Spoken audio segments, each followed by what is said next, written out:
Hi, I'm Chef Tony Matassa with BBQGuys.com, a shopperschoice.com site. In this video, we're going to be making white loaf bread that we can make sandwiches with. I'm thinking something like pulled pork. Let's get started by blending our dry ingredients together. We'll have some all-purpose flour first, a little yeast, and a little sugar. We'll blend this together well. Once blended, make a little well in the center. We'll warm up some whole milk set over a low burner. Melt in a couple tablespoons of butter. This only needs to be between 85 and 95 degrees. So once the butter is just melted, you can turn off the fire and just cool slightly. Pour this warm mixture into the well in your flour. Slowly work it into a slurry. When done, it should look almost like a batter.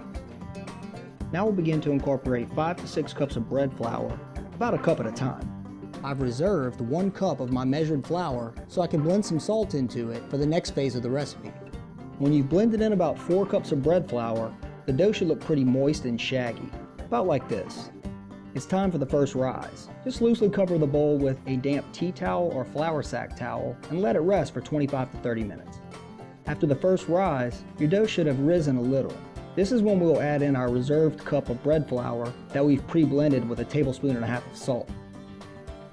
We've now blended in a total of 5 cups of bread flour, and I'll show you why I always reserve 1 cup of flour from my bread recipes until the end.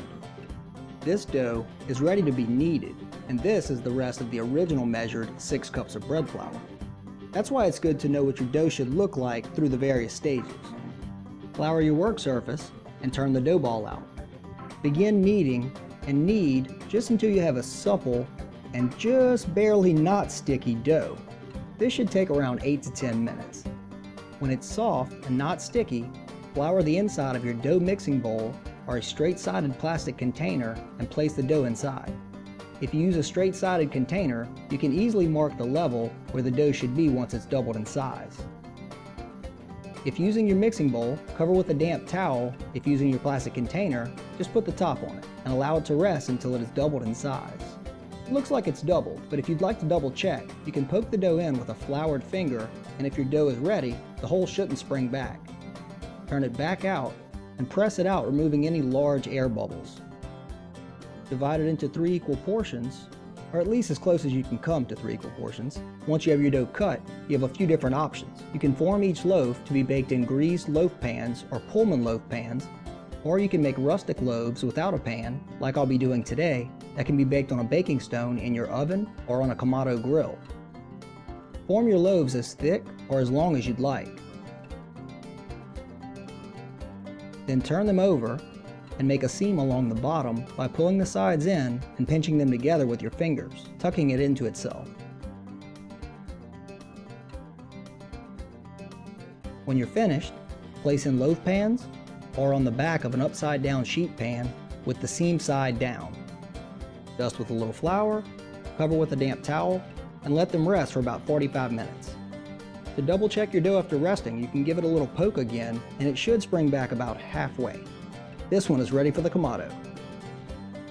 Our Kamado dough is preheated to 375 and set up with the heat deflector and a pizza stone.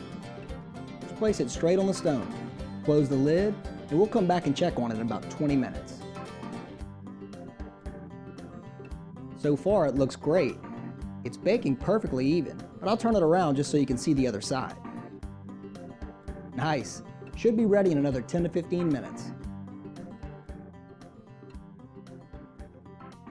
It looks ready, but I'll give it the thump test. If it's ready, the thump should sound hollow. Almost there. I'll let it bake for another 2 to 3 minutes.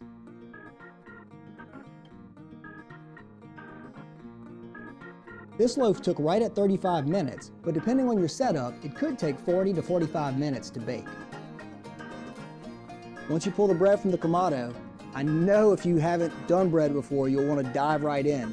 But I'm going to bring this inside. You need to do the same thing. Cover it with a towel and let it rest for about 45 minutes while it continues to cook on the inside. The moment of truth. Looks great. But let's see what the inside looks like. I'll save this little piece for me. I would love to stick around and put all of that butter on this, but I have to go make pulled pork to make sandwiches. Thank you for watching today. Hope you enjoyed it and hope that you'll check back often and let us know what you would like to see. I'm Chef Tony Matassa, and remember, at BBQGuys.com, we smoke the competition.